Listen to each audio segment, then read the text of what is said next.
Hey everyone, today I am looking at why killing the post office is a terrible, horrible, no good idea. It's not just as the post office is one of the most egalitarian institutions in America and a leading employer of military veterans, women, and people. It's not just that the post office is literally written into our Constitution because its functions are that important. It's also not just that our rural communities would be hurt much more by the loss of the Postal Service. All of these matter, and for some folks, they matter tremendously. So I want to give them credit. And there are also bigger patterns happening here. So imagine with me a world with no parks, no city or county parks to take your kids to a playground at a nice afternoon or hold a family gathering on the weekends, no state parks to go camping in, no national parks to be able to enjoy the amazing beauty of this country, and anybody can go. Imagine that your grandparents and parents' lives would be like if there was no Social Security, no Medicare, so many more people working until the day they die, not being able to go to the doctor, literally elders dying miserable, undiagnosed deaths. Imagine if every highway in America was a toll road and road trips were a gauntlet of petty fees adding up to a major cost to explore this country. Another cost on top of the expense of moving for a job.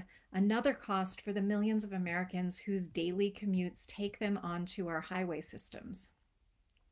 Imagine how much more congested our cities would be with no real public transit, and how many more people would be in crippling debt because they need to buy and fuel their own car to get around instead of a bus or rail pass. Imagine how much worse the air pollution would be in our urban areas without public transit. Imagine no public libraries, no free place to have a meeting, so many fewer free public programs to take your kids or yourself to, and having to buy every book you will ever read again. No computer access for poor people to apply for jobs or send an email that they need to send for some essential function in their lives. Imagine that there are no public schools. The only people who can learn to read and write or do math are rich kids whose parents can afford private schools, and the lucky few whose parents can manage to homeschool their kids on top of whatever job or jobs they need in order to put food on the table and a roof over their heads. And college is a really long off fantasy for everybody but the wealthiest. This is a picture of the world without a public sector. Now imagine having to go to FedEx to send a birthday card, where their current lowest fee to send a letter locally is $8.50. This is not some slippery slope moment where somebody is trying to fix a genuine problem and they just don't realize the bigger pattern that their fix is feeding into. The post office is a perfectly functional business. They pay their employees well, provide consistent service at a fair price, and they are open to everyone without discrimination or unnecessary barriers. It is quite literally one of the most functional large businesses in America. It costs taxpayers nothing unless we use their services, has one of the biggest and strongest unions in the country, and they are not really in debt in the common sense of that word.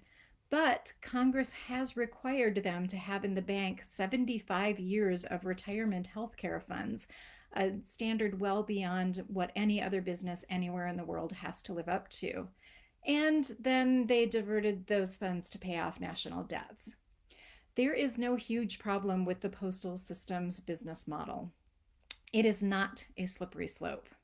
The attempt to get rid of the post office is the same attempt that Betsy DeVos is making to gut our public education system and disability programs for kids. It is the same attempt that Cynthia Lummis is making to gut our public lands and resist any kind of public healthcare system. And it is the same attempt that Donald Trump has made to gut everything he can get his hands on, including public science, public assistance, public weather services, public TV, and public health. All of this is part of a well articulated, easily studied, and coherent economic system called neoliberalism. Neoliberalism says, in a nutshell, that everything should be privatized. Everything should be a mechanism for someone making a profit. Neoliberalism is not about you and me getting our needs met. It is about one thing and one thing only, and that is profit. Conservatives have been trying to kill the post office for years. That 2006 bill that required enormous pre-funding of pensions is just one example. Right now, they have probably the best shot in a long time of pulling it off, not because of a failure on the post office's part, but because of a virus that is killing not just people, but businesses. So instead of offering assistance to this incredibly important institution, what does Congress do? They are saving cruise lines and big banks with some of the biggest profit margins in the country and some of the worst track records of hurting working people in the country. If this isn't a disgusting example of using public funds to keep the rich happy while hurting everyone else, I don't know what is. I do know that I want my tax dollars to go to things that benefit my state, my community, and my family. The priorities that Donald Trump and Congress are showing right now in terms of what is actually getting bailed out or not is not only foolhardy from a business standpoint, it is ethically reprehensible. I didn't work hard for cruise lines to survive. I work hard to help my community survive.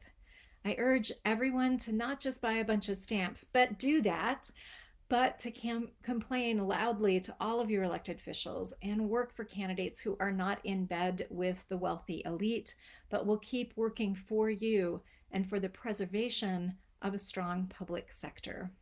If you love public libraries, public lands, public schools, please recognize that this attempt to kill the post office is part of a deliberate pattern to take all of this away from us. I don't think most of us want to live in a neoliberal hellscape. So let's resist that from getting any stronger of a foothold in our politics and our economy. I am Jana Ludwig, and I am running it. Thanks.